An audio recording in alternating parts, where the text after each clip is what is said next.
Joaquín, buenas noches, bienvenido a Mundo Insólito. Buenas noches, Juan Carlos. Un placer estar con vosotros.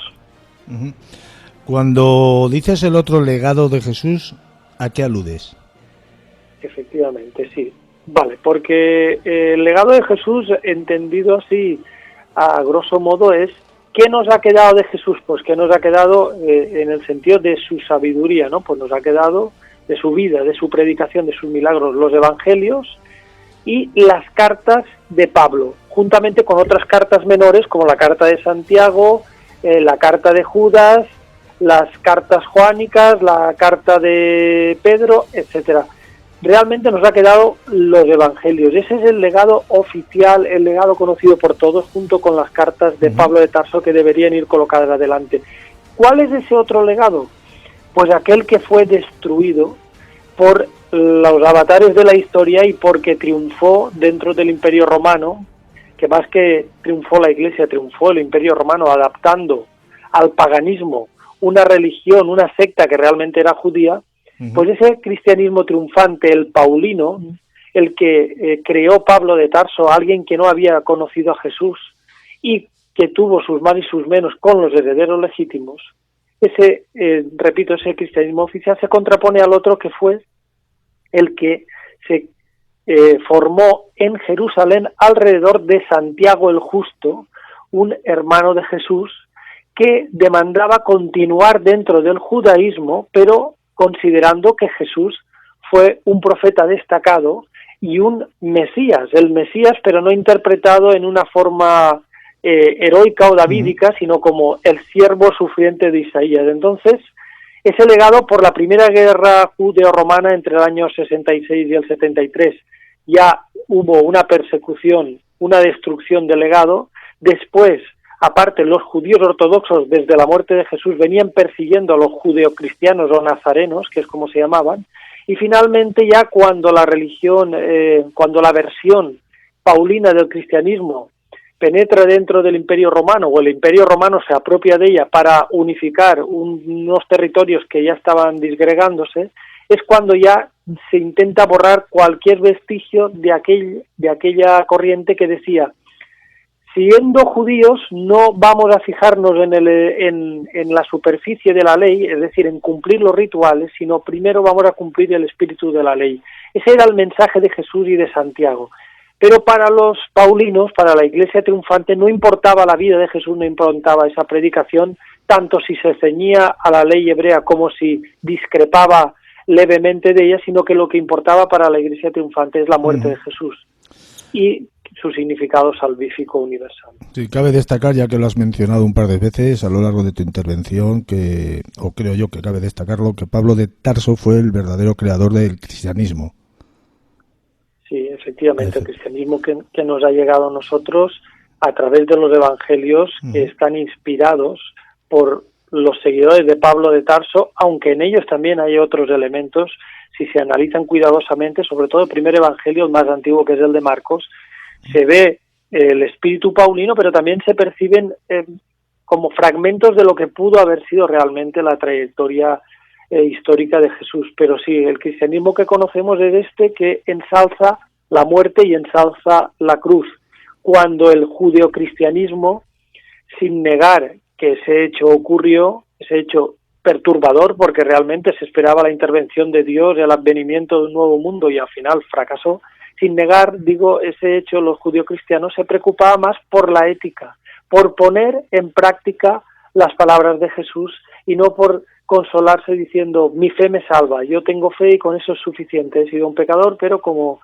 creo en Dios, Dios me quiere y yo estoy salvado. En cambio, los judeocristianos decían: no puede ser eso y hay que cumplir ciertos rituales, si bien antes de cumplir los rituales uno tiene que tener el corazón limpio, hay que purificar las manos, hay que comer con las manos limpias, pero hay también que tener el corazón limpio y demostrarlo con las acciones.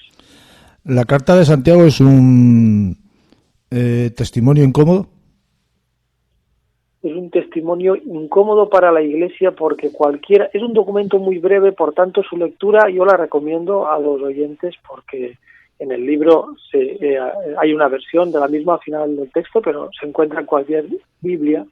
Es incómodo para la Iglesia porque realmente en ella se afirma, hay un ataque directo contra la riqueza y contra la hipocresía. Y si uno se fija un poco, se da cuenta de hoy en día lo que tenemos en la Iglesia Católica en general, empezando por el Vaticano, la más absoluta ostentación de riqueza y la más absoluta hipocresía con casos de pederastia, con bienes inmuebles que no pertenecen a la Iglesia y que son escriturados. Esta crítica general a la Iglesia tiene salvedades. Por ejemplo, los misioneros y las misioneras ejemplifican aquello que predicaba Jesús y recogió Santiago en su carta, pero el resto de la Iglesia se llena de buenas palabras, de buenas intenciones, lo que criticaba Santiago de los paulinos, pero a la hora de la verdad no limpia la corrupción, no se implica en el cambio en el mundo, con la excepción que he dicho de aquellos que entregan su vida para ayudar a otros en otras latitudes. Y por eso es incómodo, porque es que ataca la riqueza y critica la hipocresía, en frases muy directas. Dice: el destino de los que explotan a los trabajadores, de los que abusan de las viudas, de los huérfanos, es pues estar condenados, Dios se vengará de ellos.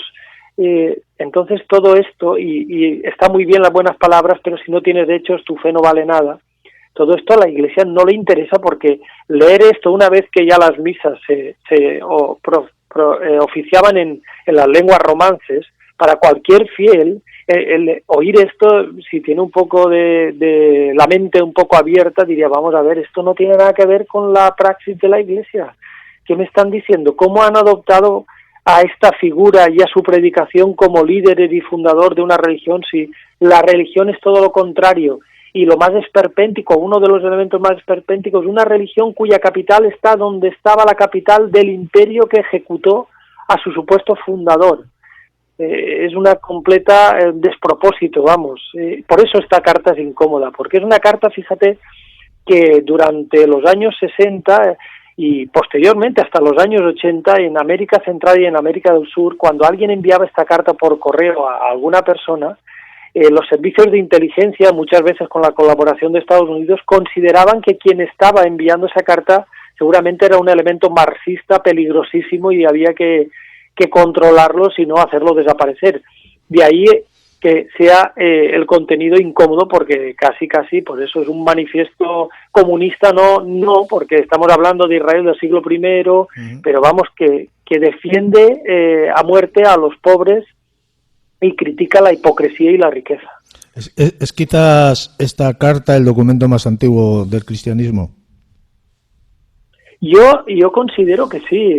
Hay otros especialistas, como el profesor Piñero, con el cual he mantenido a nivel particular un debate, un intercambio de opiniones sobre la antigüedad. Él defiende, como muchos, la mayoría, que las cartas de Pablo de Tarso son los documentos más antiguos, aunque también es verdad que la comunidad científica reconoce que debajo de de Mateo y de Lucas hay una fuente perdida, la fuente Q, que puede tener la misma antigüedad.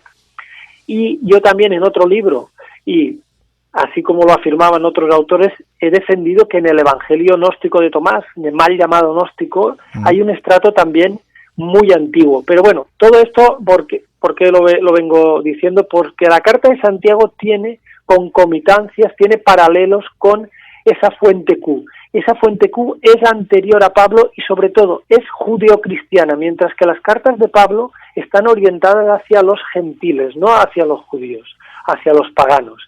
Y parece que la primera carta de Pablo es como una respuesta a esta carta de Santiago, como que lo que le está criticando Santiago, Pablo intenta justificarse no solo en la primera carta a los tesalonicenses, en la carta a los gálatas, en sus cartas auténticas, en todas ellas, él mismo afirma que él no necesita la autoridad de ningún hombre, refiriéndose a Santiago, a Juan y a Pedro, que son quienes están en Jerusalén, sino que Dios directamente le ha encomendado a él que predique a los gentiles y que los demás no tienen por qué espiar lo que él hace. Por lo tanto, se nota ahí una tensión que yo creo que sitúa esta carta, que bien fue redactada por el propio Santiago. Hay quien lo cuestiona porque se supone que era un artesano, no sabía escribir, leer, habría que verlo, pero de todas maneras no había problema porque en Jerusalén, donde se asentó esta comunidad, había escribas ya que actuaban de secretarios personales que pudieron haber redactado la carta perfectamente y enviarla de Jerusalén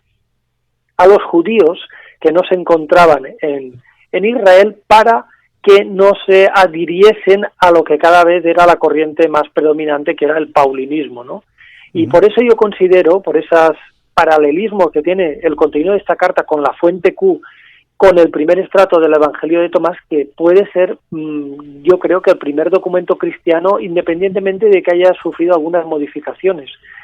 Más que como mínimo, está más cercano espiritualmente y en cuanto a enseñanzas a Jesús que las epístolas de Pablo, que son, repito, de alguien que no conoció nunca a Jesús y que se enfrentó a los herederos legítimos del Galileo. Jesús fue, voy a decir, ejecutado por lo que él predicaba o porque no cumplía la ley Julia Romana. Y yo creo que no hay dudas de que fue ejecutado por lo que predicaba. Lo que predicaba que molestó a los propios judíos, a los saduceos y tal vez a algunos fariseos, porque Jesús seguramente fue un fariseo, pero un fariseo particular, Galileo. Eso fue un motivo, sí, pero las autoridades religiosas hebreas lo que temían no era que blasfemase, que se proclamase hijo de Dios, sino que provocase con su arrogación del título de Mesías, de rey, que los romanos actuasen contra los judíos y perdiesen el statu quo que tenían estas élites. Entonces, al final, la condena de Jesús no es por blasfemia, sino que es por él mismo afirmar delante del gobernador romano, de Poncio Pilato, que no afirmar, pero tampoco negar que él era el rey de los judíos, es decir, el Mesías. No podía haber más rey que el emperador, y en el caso de Galilea pues estaba Herodes Antipas, que era un rey socio, un delegado de los romanos. Ese es el cargo, y por eso los romanos lo ejecutan. No lo ejecutan por predicar, por proclamarse, cosa que no hizo Jesús, hijo en el sentido literal de la palabra de Dios, ni por querer destruir el templo, sino porque se proclamó rey de alguna manera, o lo proclamaron sus seguidores, y las autoridades judías religiosas no querían que esto significase un problema que crease, por eso, una represión por parte de los romanos y acabase con su statu quo. ¿Qué es lo que Occidente debe a Oriente? Occidente debe a Oriente la mayoría de las cosas. Nos han contado la historia muy eurocéntrica y muy racista, desde mi punto de vista, de que toda la civilización y toda la cultura europea nace en Grecia, cuando es evidente, ya desde el siglo XIX se puso de manifiesto, que los griegos son tributarios absolutamente en cuanto a su saber, en todos los campos, de los egipcios y de los persas, y a través de los persas de las culturas y civilizaciones mesopotámicas, incluso de la India y de China. Pero todo eso ha quedado como difuminado porque los griegos, y eso sí que hay que reconocérselo, adaptaron todo ese conocimiento que venía de Oriente y lo modificaron en un sentido práctico y sobre todo lo liberalizaron, porque en Egipto, en Persia, en la India, en China, ese saber estaba controlado por el Estado.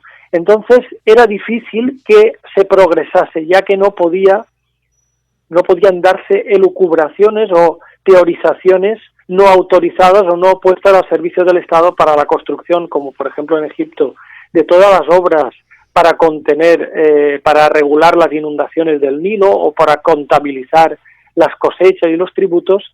Si estaba controlado, ese saber no evolucionaba. En Grecia, debido a que se organizó políticamente en forma de polis o ciudades-estado, debido a la compartimentación del relieve de la península balcánica, eso dio pie a una libertad mayor, y que los filósofos que bebían todos ellos, y lo reconocen los propios filósofos, geógrafos, historiadores, de fuentes egipcias y de fuentes persas, desarrollaran esa sabiduría hacia otros derroteros, y que después, durante la Edad Media, que no es tan oscura como nos la pintan, en los monasterios cristianos, se conservasen esas obras que resurgieron en el Renacimiento y de ahí nos llevaron a la Ilustración y a las revoluciones industriales y a ser Europa, desde la época de las exploraciones geográficas en el siglo XV y después con el imperialismo en el XIX, a ser la reina o creerse la reina del mundo la cultura anglosajona, la cultura europea y norteamericana, pero realmente esa sabiduría, el paso del mito al logos, de la elucubración mística, de la elucubración mágica a la ciencia, se produjo en Oriente, y la civilización mesopotámica, igual que la egipcia, tenían un desarrollo técnico muy superior, y el cual en algunas construcciones, como sabemos todos, no se han conseguido reproducir hoy en día a pesar de la tecnología que tenemos. Sí, sí. ¿Por qué ese afán entonces tienen de manipular la historia y de engañarnos? Porque realmente la historia la escriben los vencedores, eso lo sabemos, pasa en todos los eventos históricos, y, por ejemplo, en el libro lo cito, ha habido historiadores que han puesto de manifiesto que fue el sur, África, India, quien civilizó al norte, hasta que el norte se apropió de todo eso y vampirizó al sur. Y, por ejemplo, tenemos un ejemplo, te voy a poner, en Berlín, en Múnich, perdón, en un museo de arte egipcio, una toxicóloga descubrió restos de nicotina y cocaína en momias egipcias. La explicación a esto es bastante sencilla. Los egipcios tuvieron acceso a esas plantas que solo crecían en América hasta la llegada de Colón, por lo tanto los egipcios navegaron hasta América. Pero esto no se puede asimilar por parte de aquellos que han construido el relato histórico, porque significa que, aunque ahora haya tabú en decirlo, lo políticamente correcto, no puede ser que una raza inferior, una raza no blanca, una raza de una cultura que después se islamizó, hayan sido los primeros que han llegado al continente americano y que han tenido contactos con otras personas. Tienen que ser los blancos. Es una manera de justificar la superioridad moral, la superioridad intelectual del norte sobre el sur, y seguir teniendo hoy en día este mundo que tenemos tan desigual. Valiente justificación a través de la mentira, me parece a mí. Has mencionado antes, Joaquín, la fuente Q. Yo te agradecería que nos comentaras o nos explicaras qué es la fuente Q para los neófitos en el tema.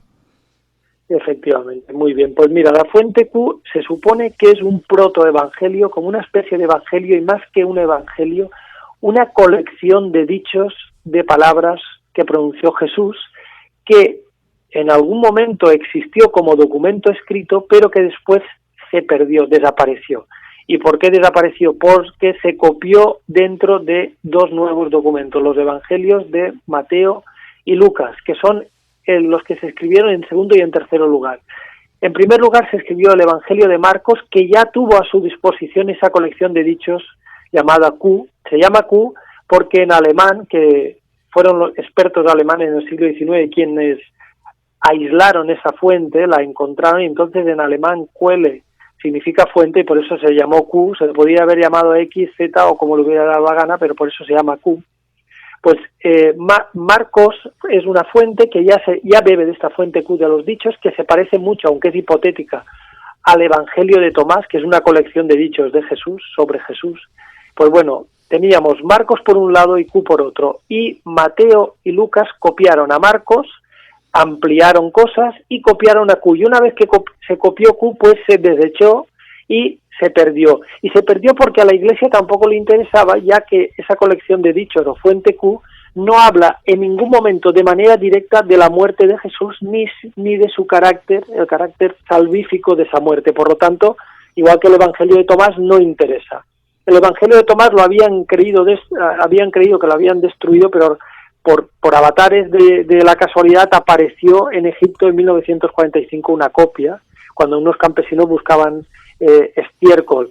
En el caso de la fuente Q no ha aparecido, pero se puede reconstruir comparando aquellos versículos que tienen en común Mateo y Lucas y que no recoge Marcos, que es su otra fuente.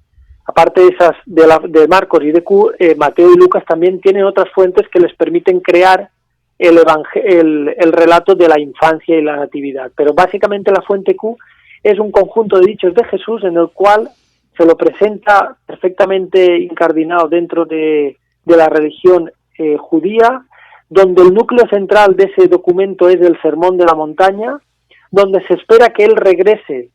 Eso está escrito evidentemente después de su muerte, algunas partes, porque también tiene estratos. Se espera que regrese como hijo del hombre en la gloria de Dios para juzgar, pero que durante su venida, su anterior presencia en la tierra, ya ha iniciado la presencia del reino con su predicación. Y eso es básicamente el documento, una colección de dichos que podemos encontrar debajo de Mateo y de Lucas. ¿Y en el libro que has escrito? Y en el libro que he escrito hay, de la Fuente Q, sale lo que es el Sermón de la Montaña. En el libro abordo principalmente la Carta de Santiago, en la cual, y en ese sentido sí que sale la Fuente Q, se comparan muchos dichos, muchas frases que pertenecen a la Carta de Santiago con la Fuente Q, que como hemos dicho, juntamente con la Carta de Santiago, puede ser uno de los primeros documentos del cristianismo, también junto con el primer estrato del Evangelio de Tomás, de la misma época o ligeramente anterior que las cartas de Pablo de Tarso. El otro legado de Jesús es un ensayo, un libro para mentes inquietas, para aquellos que buscan una parte de la verdad, porque la verdad toda me parece que no la tenemos nadie. Eso seguro, siempre. En cualquier campo de investigación, en la vida cotidiana, la verdad, cada uno tiene su verdad. Ya nos habló Nietzsche del perspectivismo, de que la verdad es una clase de error como otro, pero hay errores más útiles que otros. Hay errores que son convencionalmente por el conjunto de la sociedad aceptados y se convierten en verdades. Pero yo creo que sí, que como tú has dicho, este es un libro para mentes inquietas.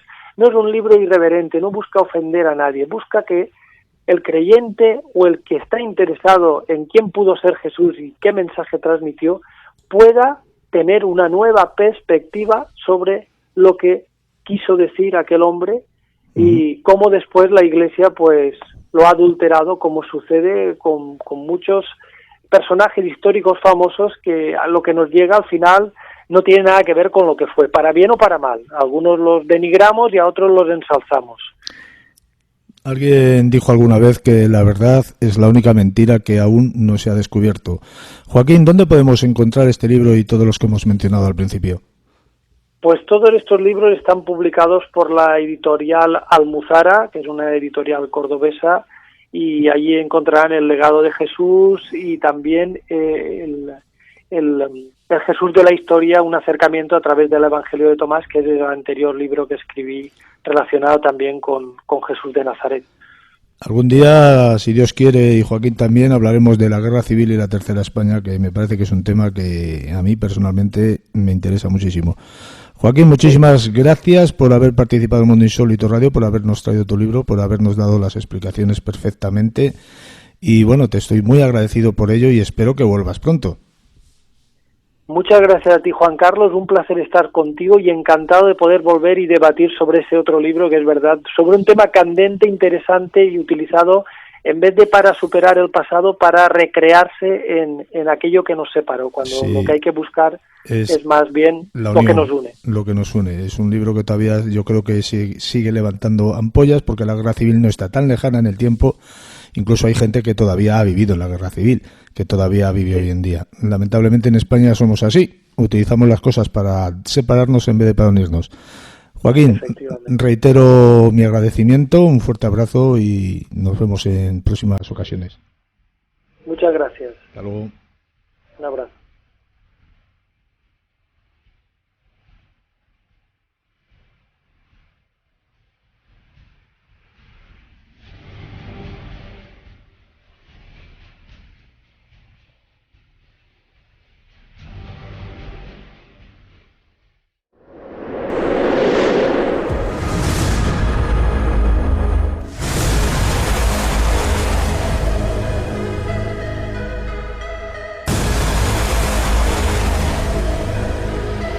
Viaje a lo desconocido con mundoinsólitoradio.es. Vive una sensación única, intensa, excitante. Mundo. La radio. Tu radio. Mucho más que radio. Mundo.